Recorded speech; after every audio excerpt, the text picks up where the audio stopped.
गोवा भारत के पर्यटन स्थलों में सबसे सुंदर और लोकप्रिय स्थल, जहां अर्थव्यवस्था का 18% योगदान पर्यटन का है।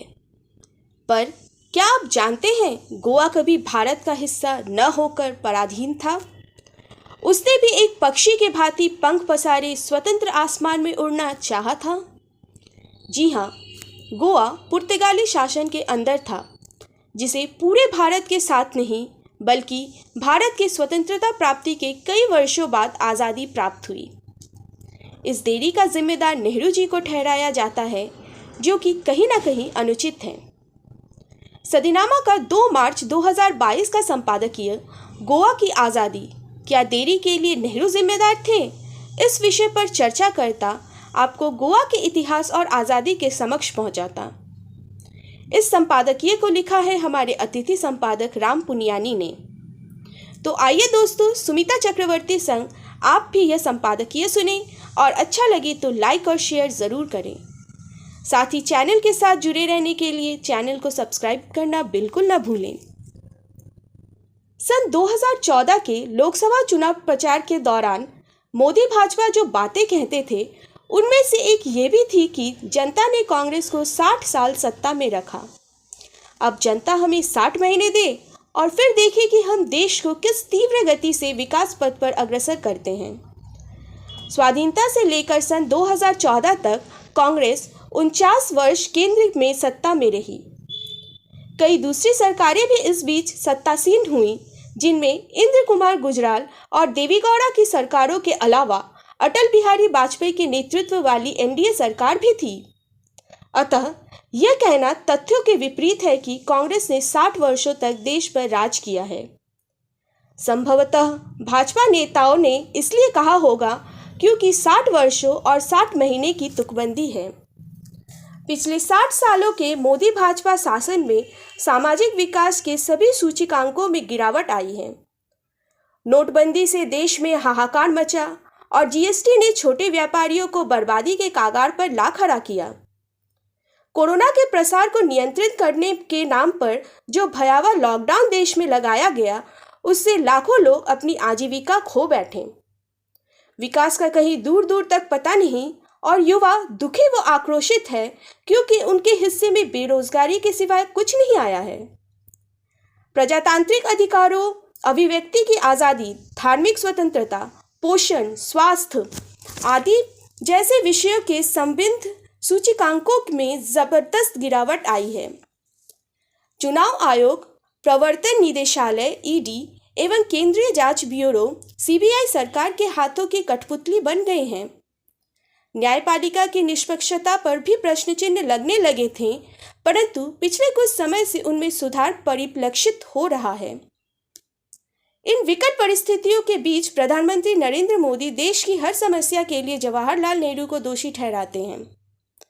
मोदी ने हाल में कहा कि गोवा के देरी से, जो कि देश की आज़ादी के 14 साल बाद स्वतंत्रता हासिल करने के लिए नेहरू को कमजोर नीतियां जिम्मेदार थी।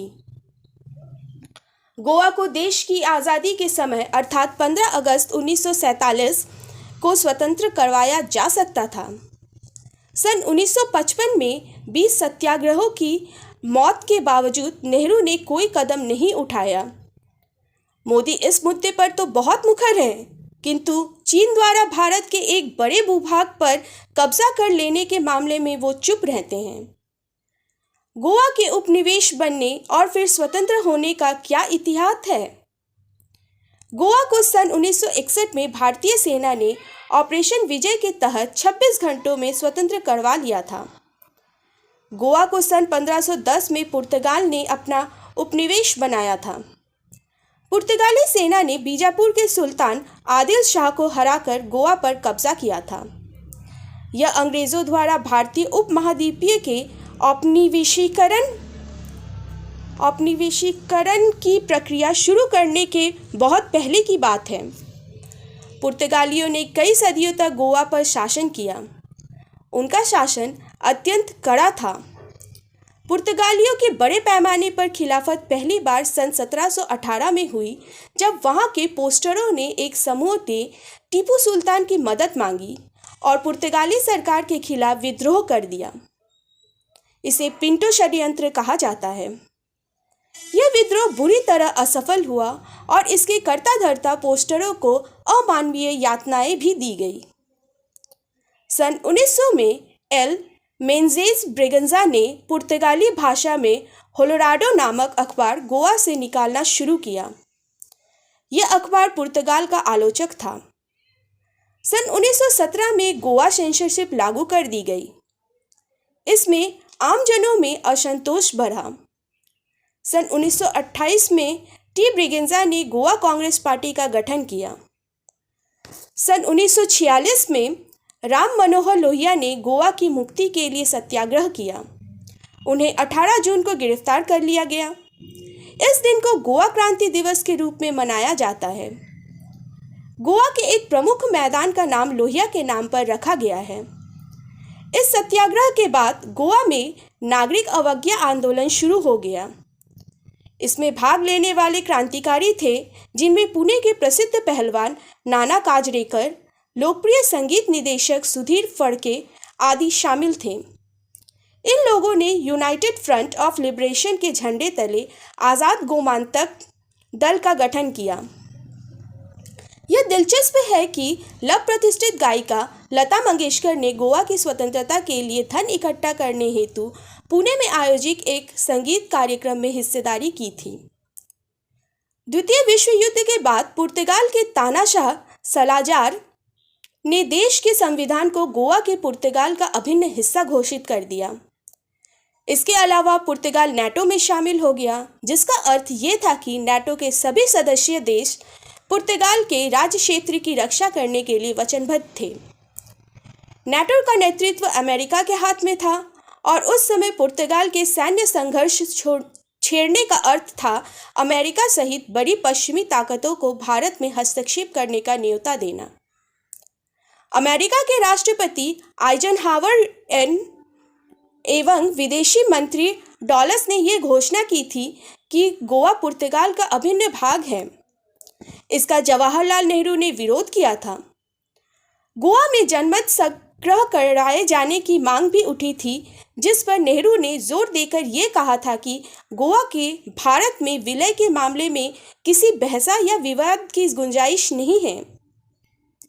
इसके बाद कैनेडी अमेरिका के राष्ट्रपति बने, जिनका भारत के प्रति रवैया कुछ नरम था। सन 1950 के दशक के पूर्वार्ध में अफ्रो एशियन कॉन्फ्रेंस के सदस्यों ने भारत से गोवा का मुद्दा सुलझाने और वहां से पुर्तगालियों को निकाल बाहर करने का तकाजा किया, परंतु इसमें सबसे बड़ी बाधा नाटो और अमेरिका की यह घोषणा थी कि गोवा पुर्तगाल का हिस्सा है।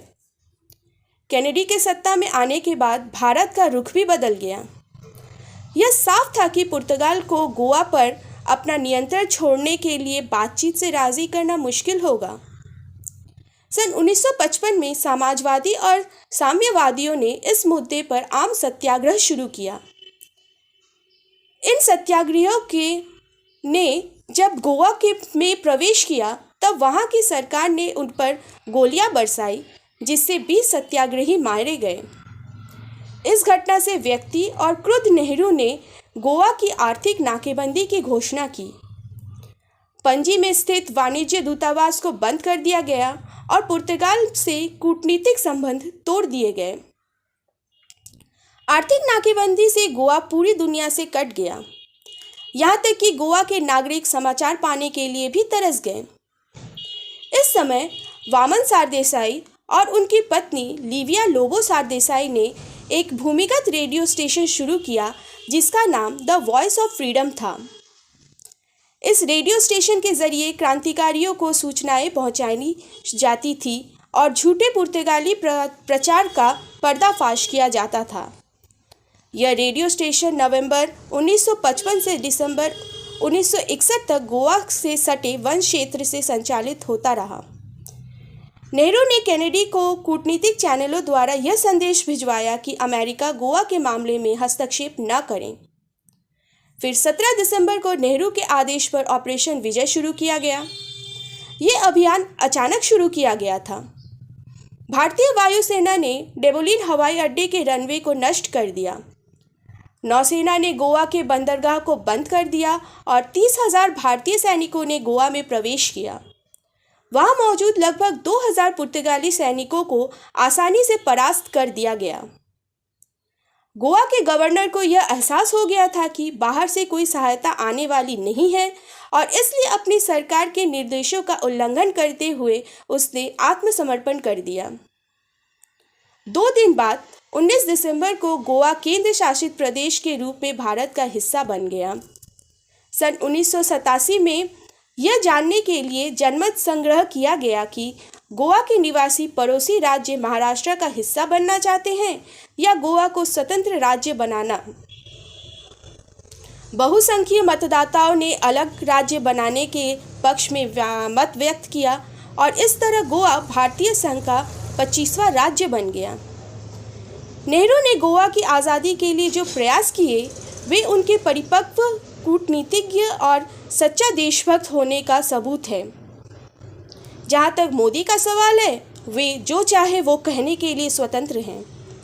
अंग्रेजी से रूपांतरण अमरीश हरदोनिया।